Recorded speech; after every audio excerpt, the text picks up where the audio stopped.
我叫小八，是只中华田园猫，4岁，住在上海。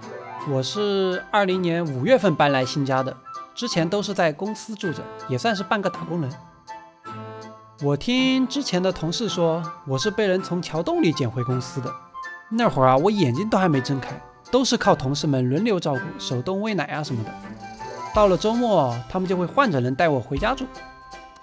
后来我就在这边睡睡，那边吃吃的环境下成年了。上来。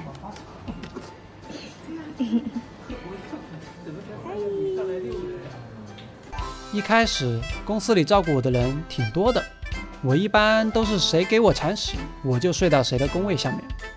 可是后来陆陆续续的吧，那些照顾我的人一个个都离职了，因为没人再带我回家，我就被关进了笼子。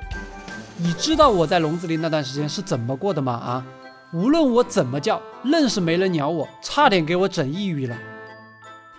也是因为这场，我第一次有了一种就是寄人篱下的感觉，就好像看似大家都在照顾我，但真要问起来谁是我主人，反倒说不出个名字来。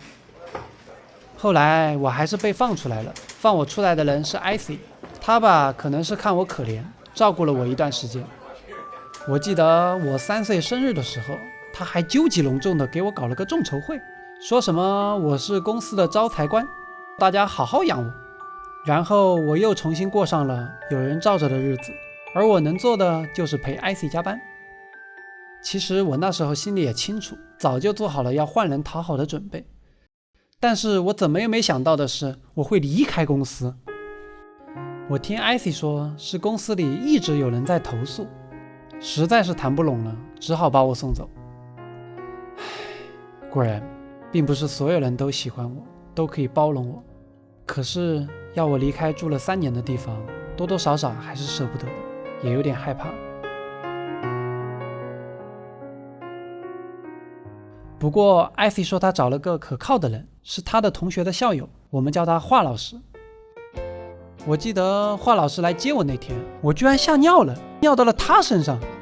当时的画面啊，真的是一言难尽啊！你说这刚见面就尿了新主人一身，那我以后日子可咋整？还好他并没有因为这事儿就不要我了。华老师是机构老师，平常都是周末上班，所以陪我的时间有很多。可能就是因为他经常陪着我吧，我很快就适应了新生活。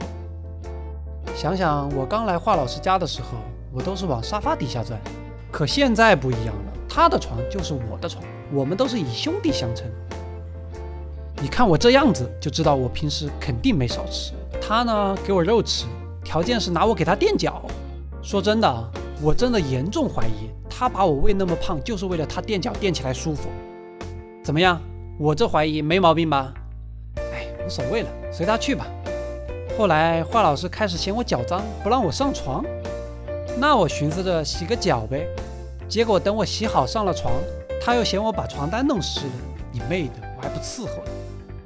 就从那时候开始，我养成了睡前洗澡的好习惯。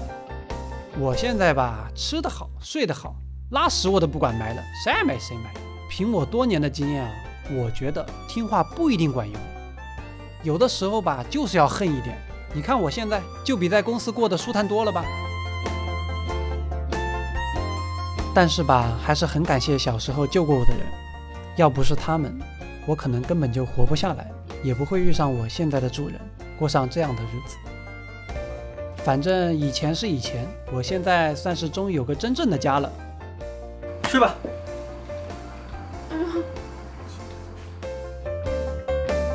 欢迎收看萌物派。如果你也觉得我很肥美的话，请给个3连投喂吧。